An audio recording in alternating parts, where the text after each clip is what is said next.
Samedi 22 janvier 2022. Je renoue ce soir avec ce plaisir oublié depuis 3 jours pour cause d'audit à mon boulot. Que voulez-vous? Il faut bien justifier de l'argent public octroyé. D'autant plus quand il est attribué à ceux qui œuvrent auprès de ceux qui n'ont rien ou pas grand-chose, auprès des sans-dents, des estropiés, des ceux qui sont à la marge de la norme rassurante. Bref, passons. L'essentiel est que ce soir, le plaisir se retrouve. L'essentiel est que ce soir, je puisse dire que je suis un peu en colère contre ma couturière. 1 mois que je lui ai déposé mon manteau long et ample pour qu'elle le rafistole, et toujours pas d'appel pour me dire « Venez le chercher, il est prêt ». Le printemps ne va pas tarder et aurai-je l'occasion de le porter, mon manteau long et ample cet hiver? Peut-être aurais-je dû lui préciser, à la couturière, qu'il y avait une urgence. Une urgence symbolique, certes. Car bien sûr, rien ne changera vraiment pour moi en portant à nouveau mon manteau long et ample.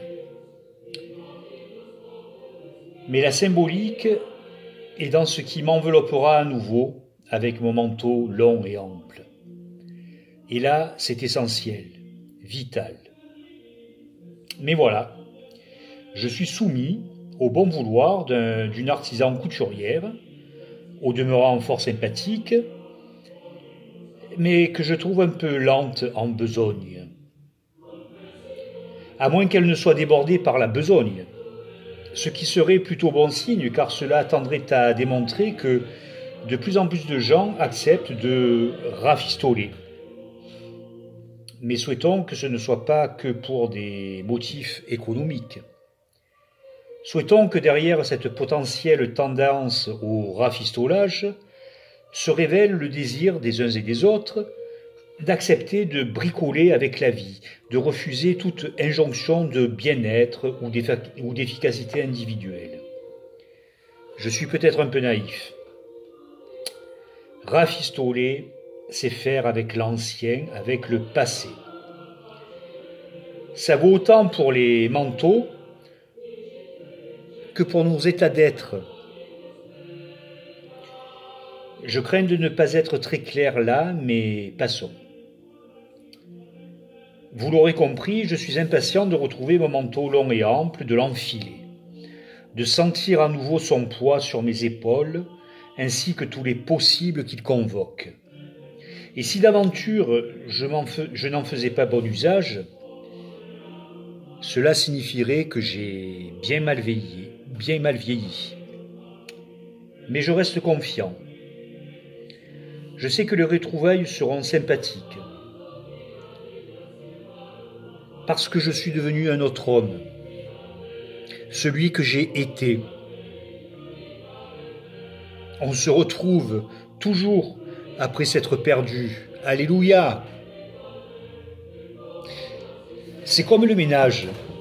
Le grand ménage que j'ai fait aujourd'hui après des semaines entières de laisser aller. J'ai d'abord commencé par la cuisine et le salon. Aspirer tous ces moutons de poussière, tous ces poils de chat, briquer tables et autres supports. Puis frotter à grande eau parfumée de savon noir ces tomates marseillaises qui me sortent des yeux. Je n'en peux plus de la tomate, allez savoir pourquoi. Oui, grand ménage pour tenter, peut-être vraiment, de se retrouver chez soi. Oui, peut-être vraiment car ici, est-ce vraiment chez moi, malgré le titre de propriété? Je suis là parce qu'il a fallu y être. C'est donc de fait chez moi. Certes, je l'ai choisi. Parce que je n'avais pas le temps.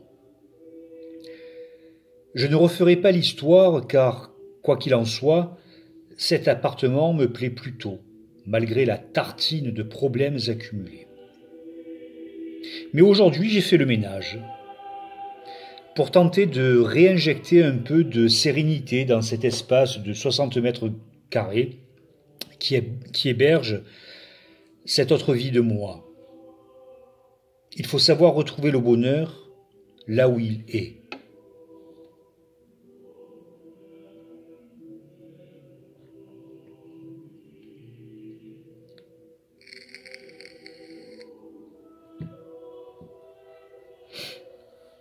Après le ménage salon-cuisine, je suis sorti manger au soleil.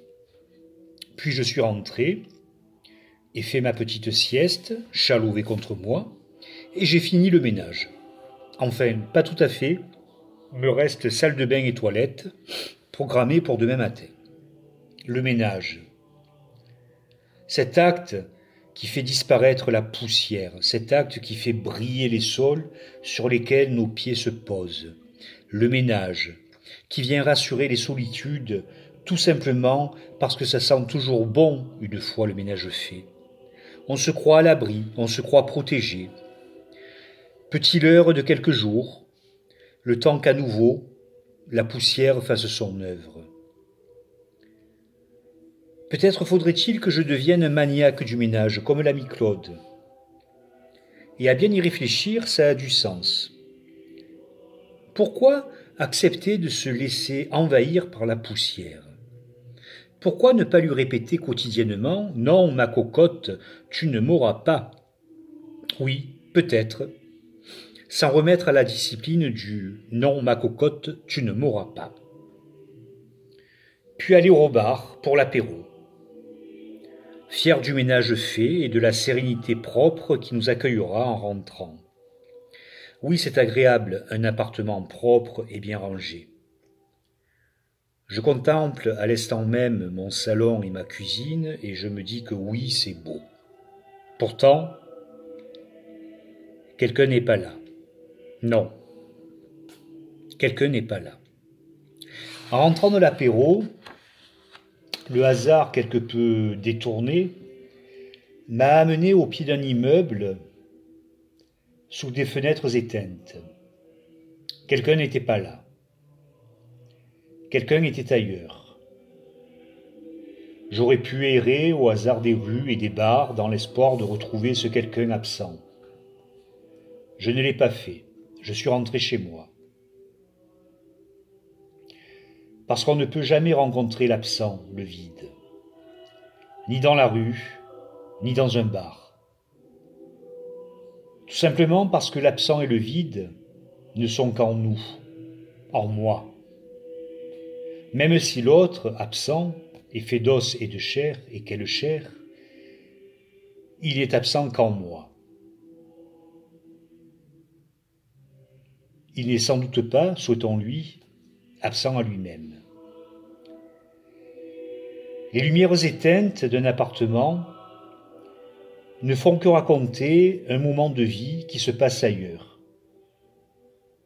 et qui implique qu'à cet endroit-là, les lumières soient éteintes.